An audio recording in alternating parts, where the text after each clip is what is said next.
สวัสดีค่ะวันนี้พี่ส้มจะชวนน้องๆมาทำขนมปังทูน่ากันนะคะสูตรนี้แป้งนุ่มมากๆค่ะพร้อมแล้วลุยกันเลยส่วนผสมของขนมปังของเราในวันนี้นะคะอันดับแรกค่ะแป้งนะคะพี่ส้มใช้เป็นแป้งขนมปังค่ะยีสต์ใช้เป็นยีสต์หวานนะคะห่อสีน้ำตาลหรือว่าห่อสีเหลืองนะคะน้ำตาลทรายค่ะจะใช้เป็นน้ำตาลเบเกอรี่ก็ได้นะคะเกลือป่นค่ะนมสดไข่ไก่วันนี้พี่ส้มใช้เป็นเบอร์ 1นะคะแล้วก็เนยสดค่ะ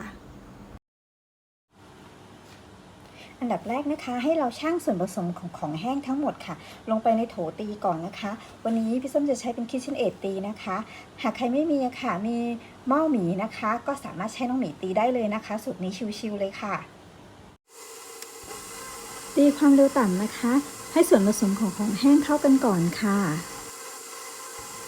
ส่วนผสมเริ่มเข้ากันดีแล้วจากนั้นให้เราใส่ของเหลวลงไปเลยนะคะค่อยๆเทลงไปช้าๆแบบนี้นะคะ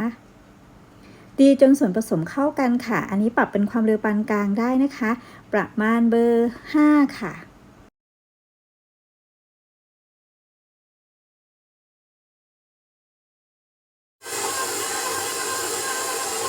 จากนั้นให้เราใส่เนยลงไปเลยนะคะเราจะนวดเขานะคะจนส่วนผสมเนียนเป็นเนื้อเดียวกันนะคะระยะเวลาค่ะขึ้นอยู่กับเครื่องที่เราใช้นะคะ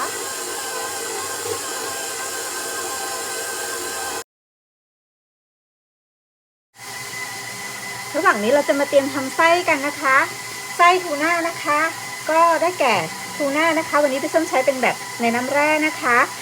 หอมหัวใหญ่สับค่ะต้นหอมซอยนะคะพริกชี้ฟ้าสำหรับแต่งหน้าค่ะชีสนะคะสำหรับแต่งหน้านะคะเพิ่มความอร่อยแล้วก็มายองเนสค่ะเกลือน้ำตาลทรายนะคะหรือว่าซีอิ๊วขาวตามชอบเลยนะคะแล้วก็ไก่หย่องค่ะไก่หย่องในกรณีของการลดต้นทุนนะคะเพิ่มเนื้อของทูน่าให้ฟูเยอะขึ้นนะคะหากใครไม่ใช้ไก่หย่องก็ได้ค่ะจะใช้ทูน่าเพียวๆก็ได้นะคะพร้อมแล้วเราไปลงมือทำกันเลยค่ะตั้งกระทะนะคะจากนั้นเราใส่เนยลงไปค่ะพี่ส้มใช้เป็นเนยจืดนะคะใส่ลงไปนิดนึงค่ะผัดให้เนยละลายนะคะจากนั้นเราใส่หอมใหญ่ลงไปเลยนะคะเราจะผัดให้เขาสุกก่อนนะคะหอมใหญ่ใส่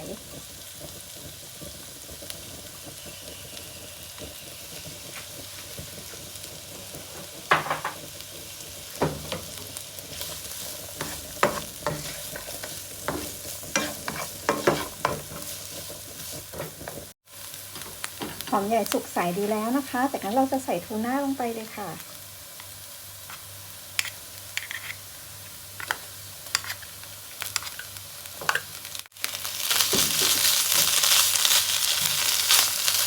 ผัดให้เขาเข้ากันนะคะจากนั้นเติมไก่หยองนะคะลงไปเลยจะใช้หมูหยองก็ได้นะคะแล้วแต่เลยค่ะคลุกเคล้าให้เข้ากันอีกครั้งหนึ่งนะคะ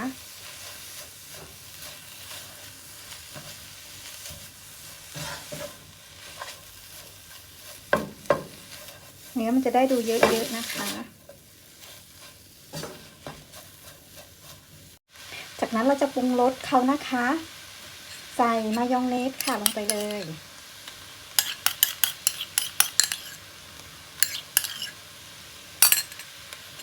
ตามด้วยซอสปรุงรสนะคะอันนี้เราชิมเองตามใจชอบนะคะจะชอบรสไหน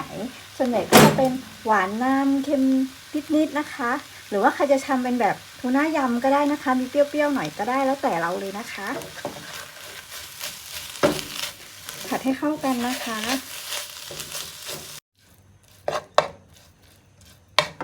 ชิมรสตามใจชอบแล้วนะคะสุดท้ายเลยนะคะให้เราใส่หอมซอยนะคะลงไปเลยแล้วก็ผัดให้เข้ากันอีกทีนึงนะคะ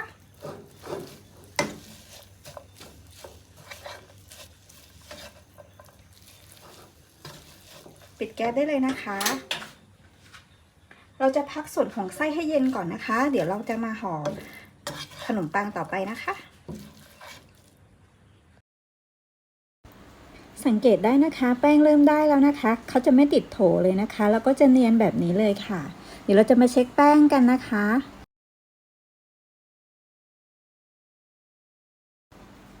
ลองเช็คแป้งดูนะคะว่าเขาใช้ได้หรือยังนะคะ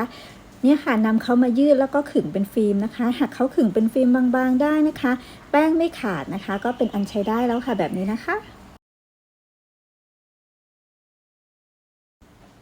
นำแป้งออกจากโถได้เลยนะคะ จากนั้นนะคะเรามานวดเพื่อไล่อากาศอีกทีหนึ่งนะคะ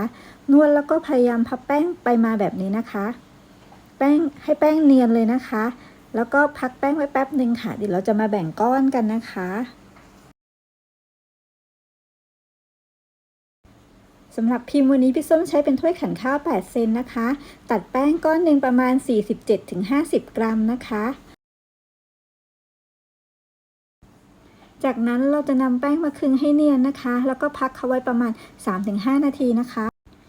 ถ้วยขันข้าวนะคะให้เรารองด้วยถ้วยฟอยล์ขนาด 3220 นะคะ เตรียมห่อกันนะคะก้อนแป้งนะคะเรานำมาหงายก้นขึ้นนะคะ จากนั้นกดเขานิดนึงค่ะแล้วก็รีดเขานะคะให้เป็นทรงกลมแบบนี้นะคะจากนั้นเราตักไส้ใส่ลงไปเลยค่ะไส้อย่าใส่เยอะมากเกินนะคะเดี๋ยวจะห่อไม่ได้นะคะแล้วก็จับจีบเขานะคะทำเหมือนซาลาเปาได้เลยนะคะจับจีบเขาแล้วก็กดให้แน่นเลยนะคะจากนั้นเราไปวางในถ้วยขันข้าวได้เลยจ้าจากนั้นเราจะพักแป้งนะคะประมาณ 45 นาทีถึง 1 ชั่วโมงนะคะเพื่อให้เขาขึ้นเป็น 2 เท่าค่ะระหว่างที่พักแนะนำให้เอาผ้าขาวบางคลุมด้วยนะคะหลังจากที่เราพักแป้งประมาณ 40 นาทีนะคะขนมปังขึ้นประมาณ 80% ให้ไปอุ่นเตานะคะไฟ 180 องศาค่ะไฟบนไฟล่างไม่เปิดพัดลมนะคะเตรียมแต่งหน้ากันนะคะมีไข่ไก่นะคะตีพอแตก1 ฟองค่ะชีสนะคะพี่ส้มใช้เป็นมอสซาเรลล่าชีสค่ะตามใจชอบเลยค่ะต้นหอมซอยนะคะแล้วก็พริกชี้ฟ้านี่ให้หั่นเป็นฝอยๆนะคะแล้วก็เอาเม็ดออกค่ะอันดับแรกนะคะให้ใช้กรรไกรนะคะตัดเขานะคะเป็นเครื่องหมายกากบาทหรือว่าเครื่องหมายสี่เหลี่ยมแบบนี้นะคะตัดเขาให้ลึกนิดนึงนะคะจากนั้นนะคะเราทาหน้าเขาด้วยไข่นะคะทาให้ทั่วเลยค่ะ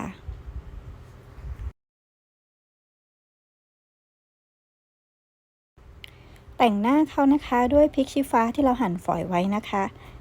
เพื่อความสวยงามนะคะ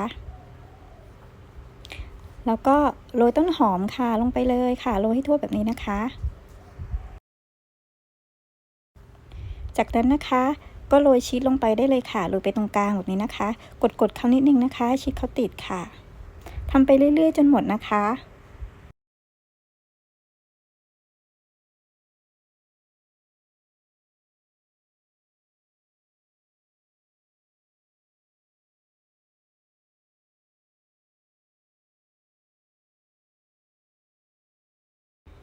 เตรียมนำขนมไปเข้าอบกันนะคะอบประมาณ 20-25 นาทีค่ะขึ้นกับเตาอบของแต่ละบ้านนะคะ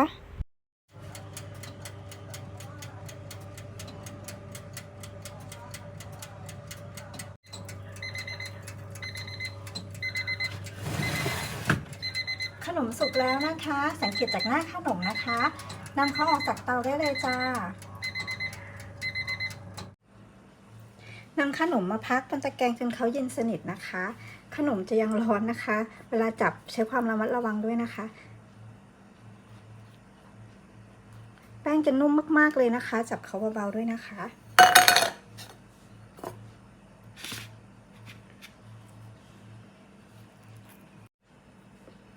พักขนมปังจนเขาเย็นนะคะเดี๋ยวเราค่อยมาแพ็คเขาค่ะเรามาดูเนื้อขนมกันนะคะอันนี้พี่ส้มพักจนเขาเย็นดีแล้วนะคะเดี๋ยวจับให้ดูนะคะเห็นไหมคะนุ่มมากๆเลยนะคะเดี๋ยวแกะดูนะคะเนี่ยค่ะนุ่มมากๆเลยฉีกดูเนื้อข้างในกันเลยนะคะ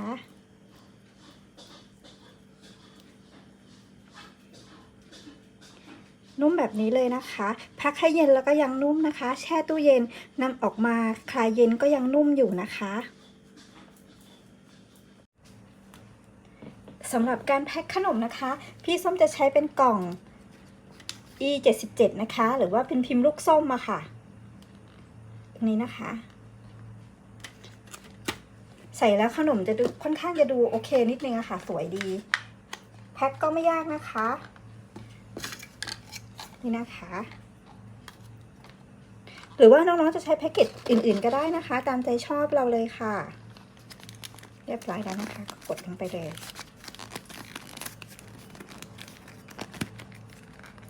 นี่ค่ะเรียบร้อยแล้ว